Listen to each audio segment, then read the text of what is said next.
Notre invité ce jeudi dans le Art Talk, vous le voyez, en tout cas à l'écran, c'est Mohamed Sissé. Vous qui nous suivez via la page Facebook et notre chaîne YouTube, il est le responsable de la communication du PDN, parti dirigé par l'ancien Premier ministre Lansana Kouyaté. Dans un instant avec lui, il va être question des conclusions du cadre du dialogue interguinéen, des conclusions qui ont été remises au président de la transition hier, en présence des acteurs politiques, dont le président du parti de l'Espoir, et pour le développement national Lansana Kouyaté.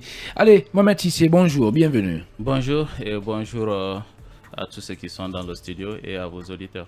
Mamadou Boy Diallo pour la toute première question. Alors, Monsieur Sissé, bonjour aussi. Vous êtes là pour parler du cadre de dialogue, mais aussi parler de votre parti politique. Et d'entrée, on va partir avec le PDN.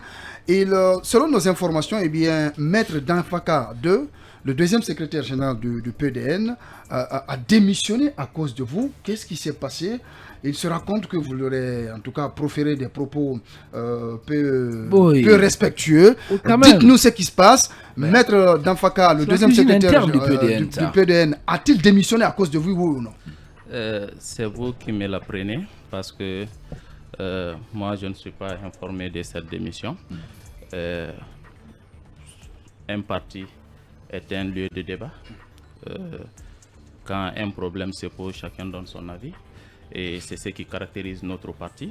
Et je vous informe qu'il arrive des moments où même le président du PDN est mis en minorité.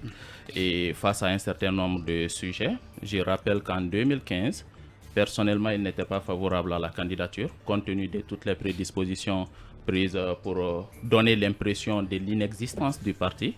Mais les fédérations réunies en salle ont voté majoritairement. Il a dit qu'il suit la majorité. Donc c'est ce qui caractérise notre parti. Donc des divergences de vues peuvent venir. Et quand on est réuni en parti, c'est la rencontre des idées et non des âges dans un premier temps.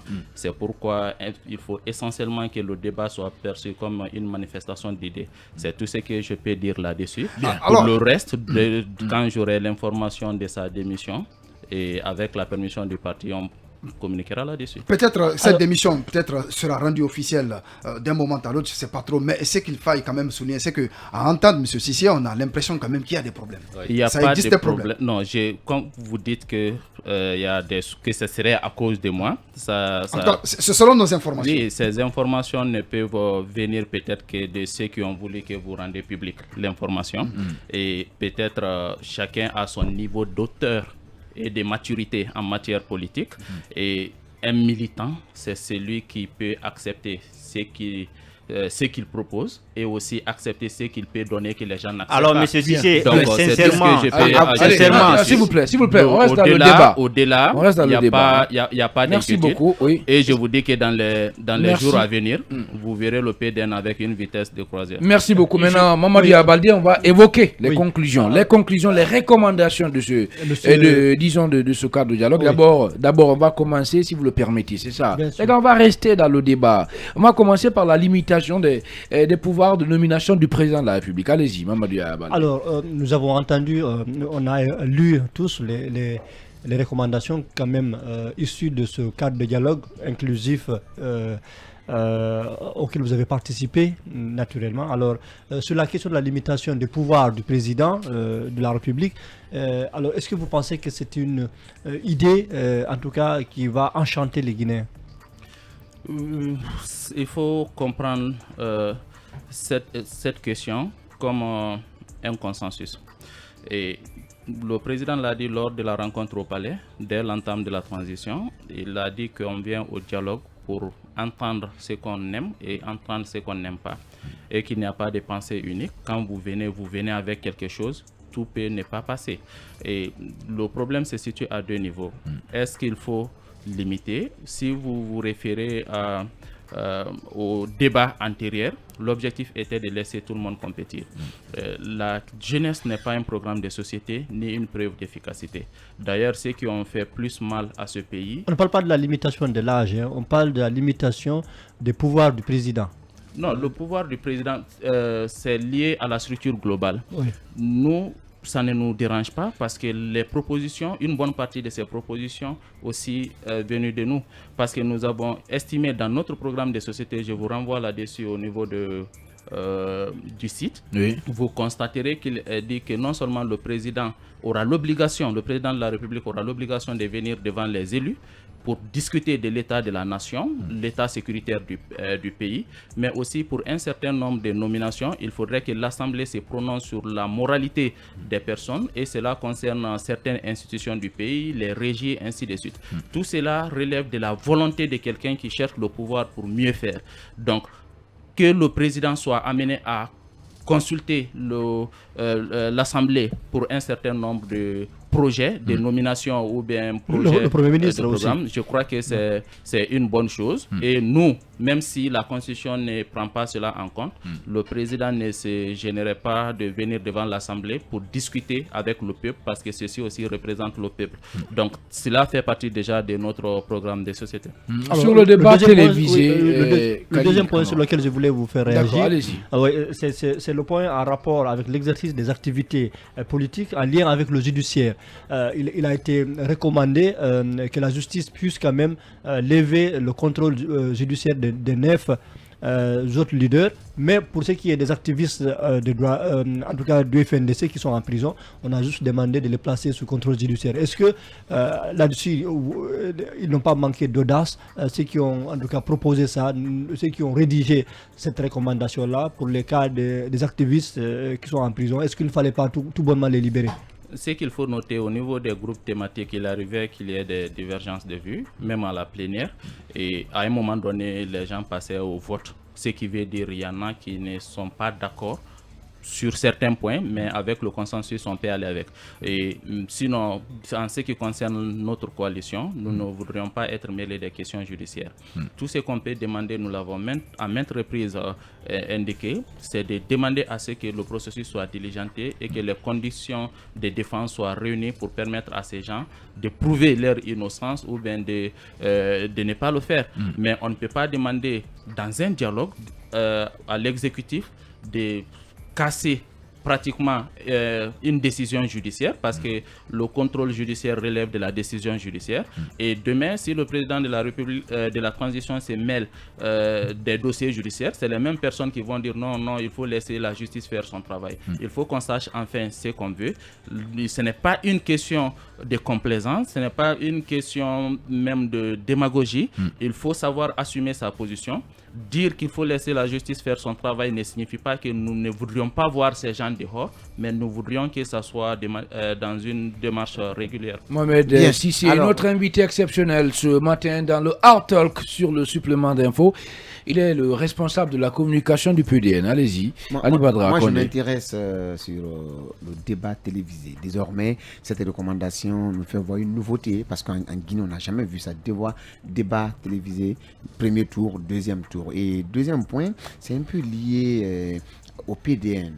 Sans quelque part le RPG, sans l'UFDG, comment vous percevez aussi le FNDC? Une recommandation, hier on a vu le président dans la salle, mais est-ce que vous pensez que ça pourra donner sans les autres?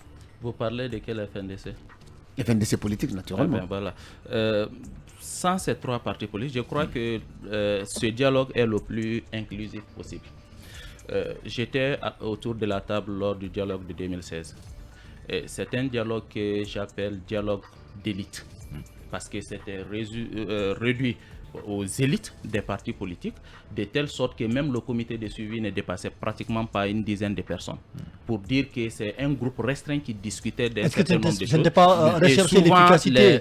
Quand le nombre est aussi assez important, ça peut manquer d'efficacité aussi, pour des soucis d'efficacité. Les décisions les plus inapplicables ont été données par ces cadres de dialogue. Je vous rappelle du cas de l'élimination de la démocratie populaire à la base, qui consistait à élire les chefs de quartier, les chefs de district. Ce sont ces élites-là, et je vous rappelle que c'est pour cette raison que nous avons claqué la porte à l'époque. Donc aujourd'hui, Alors, c'est sur le la débat Guinée qui télévisé, était, on va que évoluer. ces 4 partis soient ou pas. Peut-être ils peuvent rejoindre demain pas le dialogue, Oui. mais le comité de suivi du dialogue. Le dialogue est terminé. Bien, le dialogue est terminé. selon Et vous. le Maintenant, débat on va télévisé. avancer. Le débat télévisé, rapidement. C'est une très bonne Qu'en chose dites-vous? et nous sommes impatients de voir notre candidat face à n'importe quel candidat pour discuter des offres politiques et de ce que nous voulons faire de la Guinée.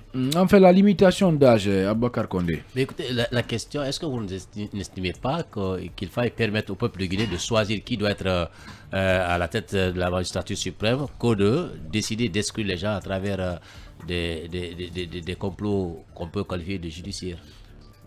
Complot judiciaire, j'en ai pas connaissance. C'est Si ce que- ça- vous- c'est si ce que- vous en si avez- c'est validé, ça ressemble à ça. Ce sont des subterfuges, Voilà. des artefacts. Voilà. En oui. quoi ça serait judiciaire? On parle de dialogue. C'est-à-dire politique, qu'on on va se parle de baser complot sur, on va se judiciaire. baser sur la Sur loi l'âge. pour dire que c'est la loi qui le dit, alors que c'est des hommes qui ont proposé à ce que ça soit ainsi. Bien. Des arrangements. Voilà. Peut-être juridique, mais nous, vous savez, à ces stades, on assume entièrement du moment où le président Votre a signé. leader, Lansana Kouyaté, Il n'est pas concerné. il n'est pas, Oui, mais il- supposons il qu'il n'est pas était inquiet concerné par la en limitation 2024. d'âge.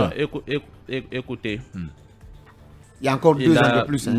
nous faisions partie des gens qui ont dit, même si ça ne nous concerne pas, mais donnons la chance à tous ceux qui ont la possibilité de se présenter, cette fois de se présenter, Voilà. pour ne pas qu'il soit dit, non, cela est fait, pour ne pas qu'il soit dit que c'est à cause de la limitation que telle personne n'a pas pu compétir, sinon il aurait pu être président.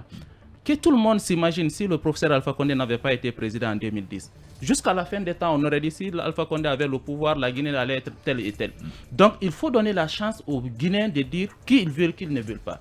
Nous avons l'habitude de le dire et ça a été dit à maintes reprises par le président lui-même que ceux qui, sur le continent, se sont accrochés au pouvoir, c'est ceux-là qui sont venus très jeunes. Prenez tous ceux qui ont 30 ans, 40 ans de pouvoir. Ce pas des gens qui sont venus à 70 ans ou à 60 ans ou 50 ans. C'est des gens qui sont arrivés au pouvoir à 20 et quelques ou 30 et quelques années et qui ont préféré perdre leur vie au pouvoir. Donc il faut donner la chance aux gens d'y aller. Et cette chance a été aussi obtenue parce qu'il y a eu une sorte de clause pour dire qu'il faut permettre Bien. à ceux qui auraient 75 ans le 24 décembre 2024 de se présenter. Et la question même a été posée là-dessus. Est-ce qu'en cas de glissement, Bien. ceux-ci peuvent se présenter et il a été dit que ça concerne l'élection qui sanctionnera la fin de la Pour transition. spécifiquement Bien. parler, Et une précision parce que je vous ai entendu dire qu'il y a 2 versions qui circulent. Je confirme qu'il y a 2 versions qui Du circulent. rapport. Oui. La première version du rapport qui a été partagée, malheureusement, c'était en version Word. Quelqu'un a trouvé le malin d'inclure une sorte de clause dans la partie constitution pour dire que ceux qui n'ont pas de résidence depuis 5 ans en Guinée ne peuvent pas se présenter. Et je confirme ici que ce point ne fait pas partie. Ça n'a Bien. jamais fait partie. Allez. Et c'est des gens qui l'ont Malheureusement, inclus. on est pris Une par le dernière temps. question. On Une dernière est question. pris Il par- parle. faire Supposons réagir. que Allez, le président Kouyaté, en 2024, était frappé par la Soit limite d'âge frappé. à 75 ans. Quelle allait être la réaction de votre parti? La réaction du parti aurait été conforme à l'intérêt du pays. Voilà. Allez, malheureusement, nous sommes pris par le temps. Merci à vous, Mohamed Sissé, d'avoir répondu à nos questions, à notre invitation. Hein. Je vous en prie. Voilà. Et si vous me permettez ce dernier mot, et je remercie l'ensemble des militants du PDN pour leur clairvoyance et je rends un hommage vibrant aux membres du bureau exécutif national qui ont su mettre l'accent sur les idées en lieu et place d'autres considérations et nous sommes convaincus qu'avec cette dynamique on arrivera au bon port. Voilà, merci beaucoup Mohamed Tissier, responsable de la communication du PDN. Voilà mesdames et messieurs, nous voici sur la ligne d'arrivée de ce numéro du supplément d'info. Il a été conduit aux opérations techniques par Thierno Hassan Diaoné, assisté de l'homme d'acier Lancé Sangaré. À la régie, il y avait le colosse Ibrahim Silla, assisté du Golden Boy Ali Badra Kourma. Et merci à tous, merci de votre aimable attention, merci d'avoir bien entendu suivi cette émission depuis 8 heures. Et Inch'Allah, voilà, on se retrouve demain de 8 heures. Et bien avant, je souhaiterais présenter nos condoléances, les condoléances de toute l'équipe à notre consoeur, notre collègue Diaré Girassi qui a perdu donc sa grand-mère. Paix à l'âme donc, bien entendu, de la défunte. Prenez soin de vous et surtout, restez sur Film Guinée et ensemble, restons concentrés.